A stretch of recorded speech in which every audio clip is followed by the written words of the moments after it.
Yes,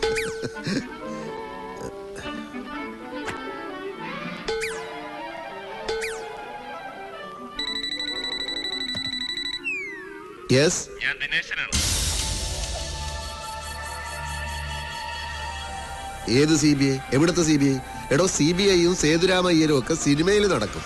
commissioner കർത്തായെ പോലുള്ള intelligent officers Kerala പോലീസിൽ ഉള്ളിടത്തോളം കാലം ഈ കേസിൽ ഒരു വിദേശ ശക്തിയും ഇടപെടേണ്ട ആവശ്യമില്ല. അണ്ടർസ്റ്റാൻഡ്? സർ, പുതിയ ഹോം മിനിസ്റ്റർ വന്നിരിക്കുന്നു. ഇങ്ങോട്ട് വന്നിരിക്കുന്നു? സത്യപ്രതിജ്ഞയ്ക്ക് മുമ്പ് നടേശൻ മിനിസ്റ്ററുടെ കൊലപാതകയെ കണ്ടുപിടിക്കാമെന്ന് ഏറ്റെടുത്തത്.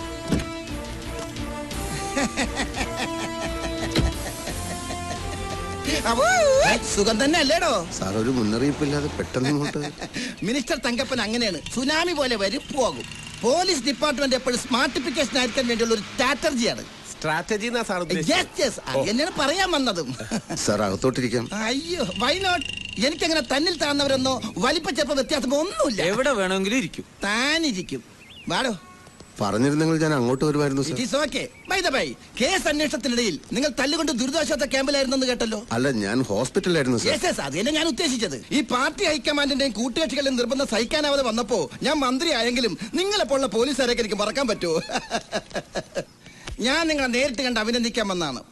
എന്റെയും എന്റെ പാർട്ടിയുടെയും എല്ലാമായ നടേശൻ സാറിന്റെ ഘാതകനെ കണ്ടുപിടിക്കുന്നതിൽ കമ്മീഷണർ വളരെ ദൂരം മുന്നോട്ട് പോയിരിക്കുന്നു. രാവിലെ DGP വിളിച്ചു പറഞ്ഞു.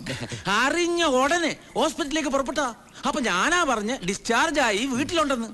ആ ഹാപ്പി ന്യൂസ് കേട്ടപ്പം സന്തോഷമായി സർ. സാറിനെ അറിയിക്കേണ്ട, മിനിസ്റ്റർ തന്നെ നേരിട്ട് പറഞ്ഞോളാം പറഞ്ഞു. മണ്ണെണ്ണ കലർത്തിയ പെട്രോൾ ഒഴിച്ച ഓടി അലർന്ന ഓട്ടോറിക്ഷ നിങ്ങൾ അന്ന് പറഞ്ഞപ്പോ ഞാൻ നിങ്ങളെ പുച്ഛിച്ചു. പക്ഷെ ഇപ്പൊ I am understand. You are very violent. Intelligent എന്നാ ഉദ്ദേശിച്ചത്. എന്തോ അതന്നെ. അപ്പൊ ഓട്ടോറിക്ഷ കണ്ടെത്തി സാർ. ഇന്ന് രാവിലെ ഡ്രൈവറെ കസ്റ്റഡിയിൽ എടുത്തിട്ടുണ്ട്. അയാളെ ക്വസ്റ്റ്യൻ ചെയ്തു സാർ. ഓട്ടോയിൽ വന്ന ആളെ തിരിച്ചറിഞ്ഞിട്ടുണ്ട്. ആരാണ് അയാൾ? സാർ സംശയിച്ച ആള് തന്നെ. ഇനി എത്രയും പെട്ടെന്ന് പ്രതി അറസ്റ്റ് ചെയ്യണം. ഞാൻ മന്ത്രി കസേരയിൽ കയറി ഉടനെ ഈ കേസ് തെളിയിക്കാൻ പറ്റിയാൽ അതെനിക്കൊരു സ്റ്റാറ്റിഫിക്കേഷനാ. എന്റെ വക ഒരു പ്രൊമോഷൻ കമ്മീഷണർ കർത്താക്കി. സാർ, കർത്താ സാറിന്റെ കൂടെ ഇൻവെസ്റ്റിഗേഷനിൽ ആക്റ്റീവായിട്ട് ഞാനും ഉണ്ടായിരുന്നു. തനിക്ക് ഉണ്ടോ പ്രൊമോഷൻ? എന്നും ഇങ്ങനെ വെറും CI ആയിട്ട് ഇരുന്നാ മതിയാ? ഒരു ASI ഒക്കെ ആവണ്ടേ? വള്ളറക്കടോ, വണ്ടി ഇറക്കടോ.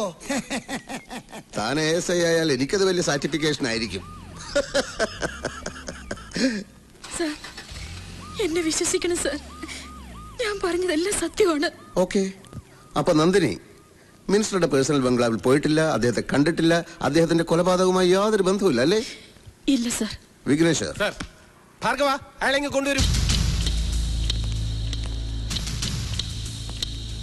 ഇയാളെ അറിയോ?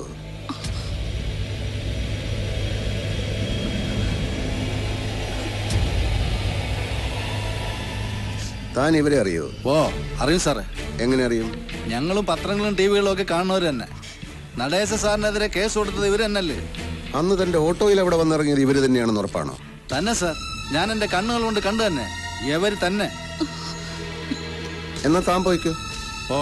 നന്ദിനി ഇപ്പോഴെന്ത് പറയുന്നു? മര്യാദയ്ക്ക് സത്യം പറഞ്ഞില്ലെങ്കിൽ ഈ ദുർഗയെ കൊണ്ട് ഇടിപ്പിക്കും. ഇത് 98 കിലോ തൂക്കോളം. വെറുതെ 98 വിടടോ. അവര് അബദ്ധത്തിൽ ഒരു കള്ളം പറഞ്ഞു പോയി. മനുഷ്യൻ എല്ലാ സമയത്തും സത്യം പറയാൻ പറ്റുമോ? അല്ലേ നന്ദിനി?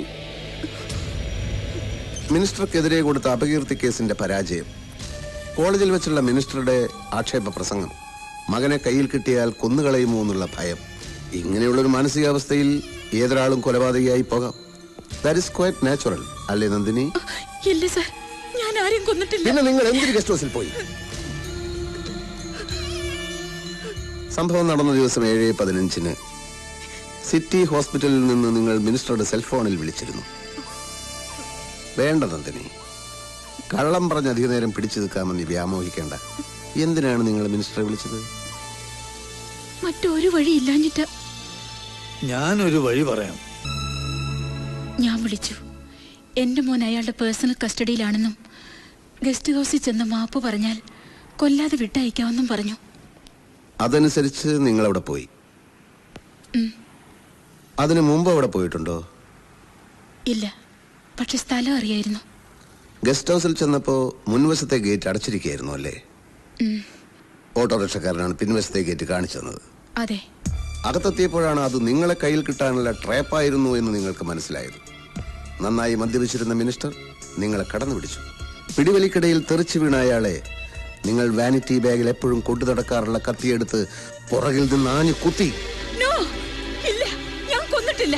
പിന്നെ ആരാ കൊന്നത്? എനിക്കറിയില്ല സർ. ഞാൻ അവിടെ ചെന്നപ്പോ മിനിസ്റ്റർ രക്തത്തിൽ കിടന്ന് പിടയ്ക്കായിരുന്നു. ഇത് ഞാൻ വിശ്വസിക്കണം അല്ലേ? ഈശ്വരനാണ്, ഞാൻ പറഞ്ഞത് സത്യമാണ്. ഗസ്റ്റ് ഹൗസിൽ പോയിട്ടേയില്ലെന്ന് പറഞ്ഞ നന്ദിനി ഇപ്പൊ കുത്തുകൊണ്ട് പിടയ്ക്കുന്നത് കണ്ടു എന്ന് വരെ എത്തി. നിഷേധിക്കാനാവാത്ത അടുത്ത തെളിവുകൾ ഞാൻ നിരത്തുമ്പോ നിങ്ങൾക്ക് സത്യം പറയേണ്ടി വരും. കൊലയിൽ പങ്കുണ്ടെന്ന്.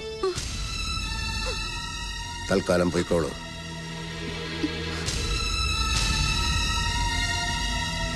ഇവര് പഠിച്ച കള്ളിയാണ് സാർ. സാറ് പെർമിറ്റ് ചെയ്താൽ കൊന്നത് ഇവര് തന്നെയാണെന്നും കൊല്ലാൻ ഉപയോഗിച്ച ആയുധം എവിടെയാണ് ഒളിപ്പിച്ചു വെച്ചിരിക്കുന്നതെന്നും തത്ത പറയുന്ന പോലെ ഞാൻ പറയിപ്പിക്കാം. ഇവരെ അറസ്റ്റ് ചെയ്യണം സാർ. ഒരാളെ മാത്രം അറസ്റ്റ് ചെയ്താൽ ഈ കേസിന്റെ ഗതി തന്നെ മാറിപ്പോയെന്നിരിക്കും. എന്ന് വെച്ചാൽ എന്റെ പൊന്നു സാറേ, ഇവരെ അറസ്റ്റ് ചെയ്ത് ഒരു പത്രസമ്മേളനം നടത്തി ഒന്ന് ഷൈൻ ചെയ്യാമെന്ന് കരുതിയതാ. കക്ഷത്തിലിരിക്കുന്ന പ്രതിയെക്കാളും ഉത്തരത്തിലിരിക്കുന്ന സാക്ഷിയെ തപ്പാനാണ് നമ്മുടെ കമ്മീഷണർക്ക് താല്പര്യം. അതെങ്ങനെ? പെണ്ണുങ്ങളെന്ന് പറഞ്ഞ അപ്പ സെന്റിമെന്റ്സ് അല്ലേ?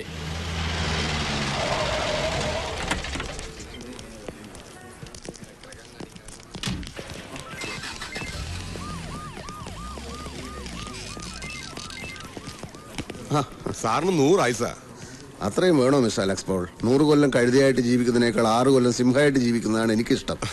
അല്ല സാർ ഇപ്പൊ എത്തുന്നും പറഞ്ഞ ഐജി അത് നാവ് വായിൽ കിട്ടതേ ഉള്ളൂ. അതൊന്ന് പുറത്തേക്ക് എടുപ്പിക്കാൻ പറ്റുമെന്ന് ഞാനൊന്ന് നോക്കട്ടെ.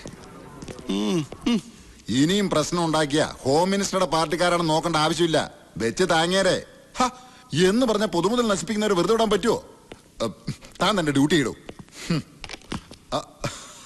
താൻ രക്ഷപ്പെട്ടിടൂ. നടേശൻ മിനിസ്റ്ററുടെ മർഡർ കേസിൽ നിന്ന് തന്നെ ഒഴിവാക്കി ചാർജ് പുതിയൊരാളെ ഏൽപ്പിക്കാനാ ഉത്തരവ്. സർ, തന്റെ അന്വേഷണം തൃപ്തികരമല്ലെന്നും പ്രതികളുടെ സ്വാധീനത്തിന് വശംവദനായി അന്വേഷണത്തിന്റെ ലൈൻ മാറ്റി യഥാർത്ഥ കുറ്റവാളികളെ രക്ഷിക്കാൻ ശ്രമിക്കുകയാണെന്നാണ് ആക്ഷേപം. ആരുടെ ആക്ഷേപം? ആരൊക്കെയോ DGPയോട് പരാതിപ്പെട്ടിട്ടുണ്ട്. ഈ ആരോപണം ശരിയല്ല sir. I'm confident. I'm on the right track. അതൊന്നും ഇനി പറഞ്ഞിട്ട് കാര്യമില്ല. ഇതുവരെയുള്ള റിപ്പോർട്ടുകൾ DYSP അലക്സ് പോളിന് കൈമാറാനാണ് ഉത്തരവ്. അലക്സ് പോളിന്? ഞാൻ പറഞ്ഞില്ലേ സാർ, ഇത്രയൊക്കെ ഉള്ളൂ ഡിപ്പാർട്ട്മെന്റിന്റെ കാര്യം. ഇവിടെ ആത്മാർത്ഥതയ്ക്ക് ആട്ടിൻ സൂപ്പിന്റെ വില പോലും ഇല്ല. സാറിന്റെ സ്ഥിതി ഇതാണെങ്കിൽ എന്റെയൊക്കെ ഗതി എന്തായിരിക്കും? റിസൈൻ ചെയ്തിട്ട് വല്ല കപ്പലണ്ടി കച്ചവടം തുടങ്ങിയാലോ എന്ന് ആലോചിക്കുക. കപ്പലണ്ടി കച്ചവടം അത്ര ലാഭമുള്ള ബിസിനസ് അല്ല സാർ. അതല്ല സാർ, സാറിന്റെ കീഴുദ്യോഗസ്ഥനെ സാർ അന്വേഷിച്ചുകൊണ്ടിരുന്ന കേസിന്റെ ചുമതല ഏൽപ്പിക്കുക എന്ന് പറഞ്ഞാൽ?